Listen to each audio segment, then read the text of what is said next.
जय हिंद दोस्तों, मैं हूं पवन और आप देख रहे हैं GWGS अकेडमी, जिसपे आज हम बायोलॉजी का एक छोटा सा टॉपिक लेके आए हैं, रक्त परिसंचरण तंत्र। इससे पहले अगले वीडियो में हम बताए इसे श्वसन तंत्र, यानी श्वसन तंत्र। हम श्वास जो लेते हैं वो नाक के द्वारा और किस माध्यम से हमारे शरीर में कहाँ कहाँ जाता है उसको बताए थे। चलिए उसको रिवाइज कर लेते हैं। जैसे कि नसा छिद्र, नसा कपाट, pharynx, larynx, trachea, bronchi, bronchioles, alveoli के बाद चल जाता है ब्लड, हीमोग्लोबिन, कोशिका, माइटोकॉन्ड्रिया। माइटोकॉन्ड्रिया में ऑक्सीजन का आंतरिक श्वसन होता है। चलिए, एल्वियोली में जो है गैस एक्सचेंज होता है, जैसे कि CO2 छोड़ देता है एल्वियोली में, एल्वियोली से ऑक्सीजन ले लेता है। इसी का उसमें जो है गैस एक्सचेंज हुआ, उसके बाद ऑक्सीजन लेके ब्लड में मिल के फिर चल गया वो किडनी के पास। किडनी के पास गया पल्मोनरी शिरा, पल्मोनरी शिरा के बाद बायां नीला के बाद महाधमनी, महाधमनी के बाद धमनी, उसके बाद छोटी धमनी, छोटी धमनी के बाद केशिका, जो कि पतली नस होती है हमारे शरीर में, केशिका उसी को बोलते हैं। केशिका के बाद चल गया छोटी शिरा, छोटी शिरा के बाद चल गया शिरा, शिरा के बाद महाशिरा, महाशिरा के बाद दायां नीला, उसके बाद चल गया पल्मोनरी धमनी, पल्मोनरी धमनी के बाद फिर चल गया यानी हमारे लंग्स यानी फेफड़ा के एल्वियोली में यानी वायु कोश में। फिर से वहाँ गैस एक्सचेंज करके फिर से यही साइकिल दिन भर चलते रहता है हमारे शरीर में। चलिए उसको समझ लिए गए। उसके बाद देख लेते हैं, यानी इसको समझने से पहले इसको देख लेते हैं। Open blood circulation, close blood circulation और मिक्स्ड ब्लड सर्कुलेशन।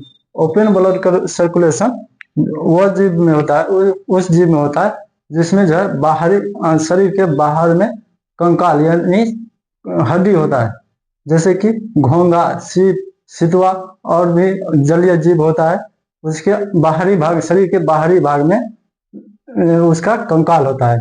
उसके बाद क्लोज में जो है शरीर के अंदर ब्लड सर्कुलेट करता है, यानी आता और जाता है, जिसमें से मानव और जानवर भी आ जाता है इसमें, क्लोज ब्लड सर्कुलेशन में।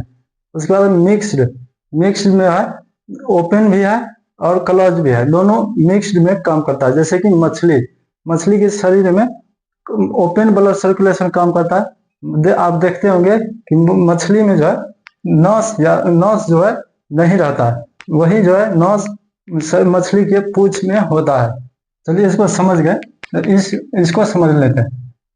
धमनी और शिरा में अंतर, जैसे कि ये इसका मेन काम है हार्ट यानी दिल से जो है बॉडी की तरफ शरीर ब्लड को ले जाना। धमनी इसका मेन काम यही हुआ कि हार्ट से बॉडी की तरफ ब्लड को ले जाना।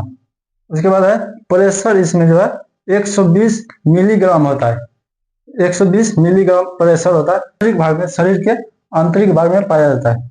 ये मोटा होता है, ये शिरा की अपेक्षा ये धमनी मोटा होता है, ये हल्का लाल रंग दिखाई पड़ता है। ये जो बोलते हैं ऑक्सीजन प्लस ब्लड इसमें पाया जाता है।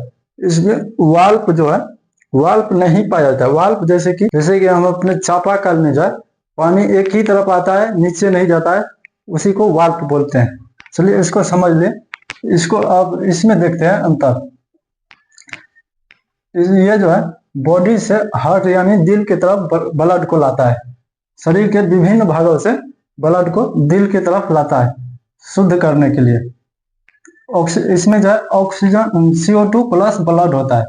वो इसमें जो है प्रेशर इस यानी धमनी की अपेक्षा इसमें प्रेशर कम होता है। इस 80 मिलीग्राम त्वचा के नीचे पर, जैसे कि हम अपने आंख से जो ऊपर यानी स्किन पर दिखाई पड़ता है नस, वही नस होता है शिरा। ये जो है पतला होता है, धमनी की अपेक्षा शिरा ये पतला होता है, हल्का नीला रंग दिखाई पड़ता है। उसके बाद ये अशुद्ध रक्त होता है, जैसे कि हमने इसमें देखे थे O2 प्लस ब्लड, वही इसमें CO2 प्लस ब्लड होता है। इसमें वाल्व होता है, जैसे कि ये कोई पाइप है, इधर से जाएगा इधर से लौटेगा नहीं। इसमें जो है, चलिए अब देख लेते हैं। ये धमनी है, ये शिरा है, ये केशिका है, ये काफी पतली नस होती है जो कि धमनी और शिरा को जोड़ने का काम करती है। ये केशिका। ल्यूमेन जो है, ल्यूमेन यानी